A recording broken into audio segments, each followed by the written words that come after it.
Welcome back to my crafty channel, Craft with Paula.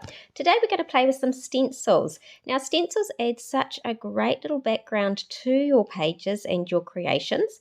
However, they are so easy to use. So it is one of those really quick wins, and I have been just searching for some neat ideas, and one that keeps coming out to me all the time is one that was created by a very clever maker called Katie Taylor.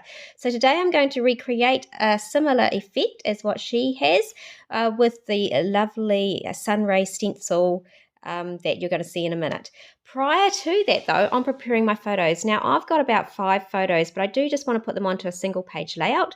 So I have gone ahead and cropped them. You can crop 6x4 photos easily and create such a neat look of lots of clustered photos on a single page. So it is worth considering at times. So I'm just grabbing some old paper. This is really a use up your stash type creation. And I've grabbed in a lovely sun ray style stencil. Now I am putting a little bit of washi tape on, but I'm making the washi tape not too sticky by adhering it to my skin a few times first. And I'm going to play with some distress oxides, and the main one is going to be mustard seed.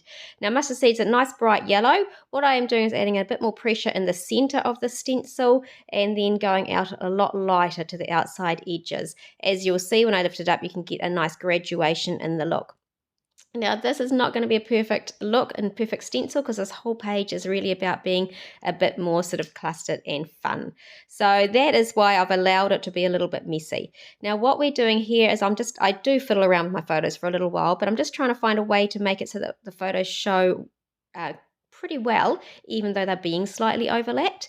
You'll see that I actually switch things over a little bit more still, so I can't really make up my mind on this one. So what I'm going to do while I'm still deciding is bring out a alphabet stamp. Now this alphabet stamp is a real favorite. It's called Bold Marker Alphabet. It's got a really nice sort of graduation look to it. Again, not too perfect, so it's that nice sort of easy look for a casual page.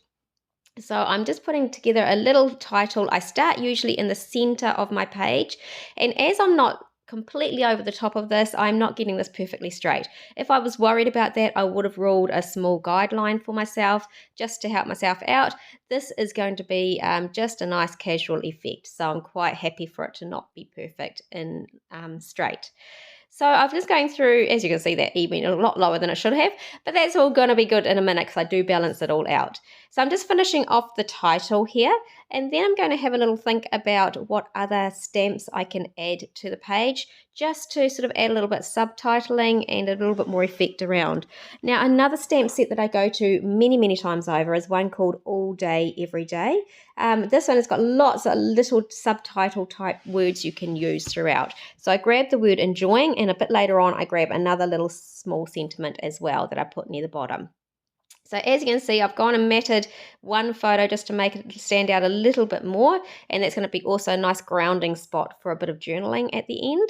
I'm also now going to be a bit clever with some scrap pieces of paper that had words on them. Now these words were all quite inspirational, and they really suited to having a bit of an adventurous day out. So I'm going through and grabbing some of the most relevant little sayings, and I'm going to cut those out as little journaling strips. Now, a very clever idea from Katie was to use these strips around the border as well as on the page itself. So as you'll see, I'm going to take a few and dot them around the outside edge just to bring a little bit of a frame to this entire page, as well as, using those journaling cleverly and to give a little bit more of a story.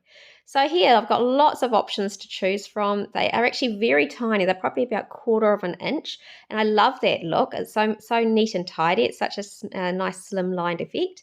So here I am putting them into the corners near the sort of same position on each part of the border. Just to finish off the nice little edging.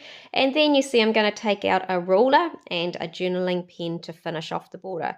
Now I very rarely use a ruler when I am doodling around the edge of a page. I actually quite like the freestyle look of a few wobbles, but in this case it did look a really neat effect to have a double border, nice and neat, to really accentuate those nice slimline little journaling slots that I have just put on.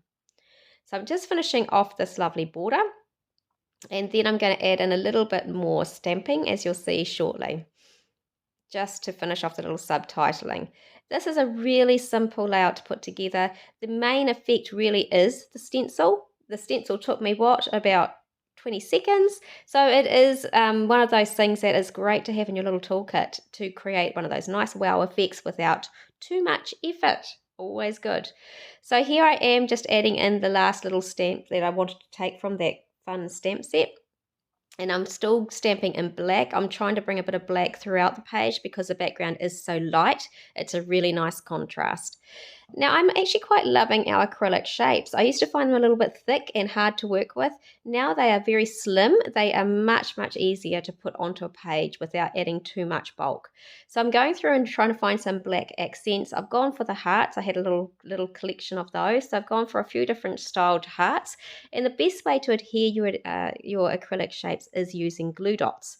So I've got the very small round glue dots here that I'm putting behind. You can use wet glue, it just takes a little bit longer to dry, and you can also use your tape runners as well if you don't mind being the fiddly aspect of it. Now I'm going to add a few sequins. I've gone to my stash once again. I think these were a colour of the year set a year or two ago, and I'm just bringing them in. They've got some really lovely shades of silver as well as different blues in the little pack. So I'm just using my pickup tool, selecting the ones I want, adding them with a little bit of glue. As you can see, I did spill a few, but that wasn't too hard a job to pick up. And we've got that nice little finish there. I've also thought I'd better add a little bit of something else. I'm going to add in some gold to go with the yellow that I've chosen for the stencil. And I'm going to put in a bit of thread. So I'm just wrapping the thread around my fingers, and I use a larger glue dot to stick the pieces together, and that way it becomes just a nice little easy thing I can tuck behind a photo. And I do a couple of little clusters just like that, just to sort of balance it out. I do like our very, very thin gold and silver thread. I use it a heck of a lot because it just has that nice little extra something without being too thick and bulky. Now I'm just going to show you the finished product of what I created. Thank you very much, Katie, for your inspiration. I'm also going to show you a few other pages that I have used stencils on just recently. The first one is one that I've used a doily as my stencil, just on the edges of the page. You can see it in the sage to the left. The next one I used a 12 by 12 stencil, which had another sort of sun ray effect, and then I did a little bit of distress oxide behind it. And the last one I did actually at an album retreat with lots of different colours, using the same shape but just dotting it all over the page. I hope you enjoyed watching.